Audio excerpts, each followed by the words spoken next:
কিছু কিছু সম্পর্ক আছে আপনার রক্তেরও না।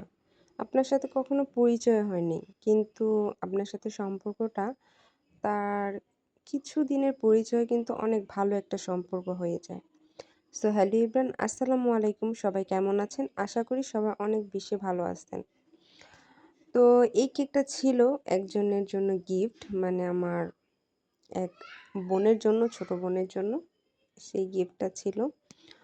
তো যেহেতু কেক বানাই, তো নতুন কারো সাথে পরিচয় হলে যখন শুনে যে আপু কেক বানায়, তখন কিন্তু মনে চায় যে হ্যাঁ, আপু আমার জন্য কখনো না কখনো একটা কেক গিফট করবে। তো যারা মানে বেকিং লাইফে আছেন বা এই ধরনের কাজ মানে যেমন কেক কেক বানান, কুকিজ বানান, কোনো রিলেটিভের বাসায় বা হলে কিন্তু তারা কিন্তু সবসময় এই জিনিসটা আমাদের কাছ থেকে চায় যে ঠিক আছে, আমাদের জন্য অবশ্যই আসার সময় একটা কেক নিয়ে আসবে বা গিফট হিসেবে একটা কেক দিবে। তো এই কেকটা ছিল আমার এক বোনের জন্য। তো আসলে মানুষের সাথে কিছু কিছু সম্পর্ক, যেমন আপনার কাছের মানুষের থেকেও না অনেক ভালো সম্পর্ক।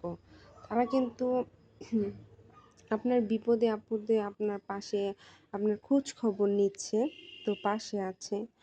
আর আপনার কাছের যে মানুষগুলো আছে না, মানে যাদেরকে আপনি অসম্ভব ধরনের বিশ্বাস করেন, মানে সব সময় তাদের কাছ থেকে মানে এই জিনিসটা আশা করেন যে না, আমি এখন এখন তাদেরকে আমি আমার আহ, যতটুকু পারি ততটুকু দিয়ে তাদেরকে করতেছি, তাদের বিপদে আপদে তাদের পাশে থাকতেছি। তাহলে যখন আমি বিপদে পড়বো, কারণ বিপদ তো বলে কয়ে আসে না, তাই না? কারণ বিপদ বিপদ জীবনে বাঁচতে হলে তো মনে করেন বিপদ থাকবেই।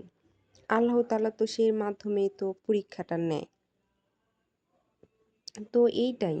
কিন্তু কিছু কিছু মানুষ যারা আছে না, মনে করেন মানে কাছের মানুষগুলা তখনকার চিনতে পারবেন আসলে কে কেমন, সেটাই।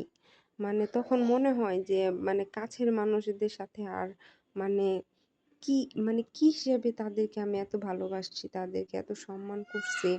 মানে তারা আহ, আমার বিপদ দেখে তারা এখন আমার কোনো খোঁজ খবরই নেয় না। মানে কোনোভাবেই ভালো আছি না খারাপ আছি। আসলে স্বার্থপর দুনিয়াতে স্বার্থপর মানুষ, এটাই নিয়ম।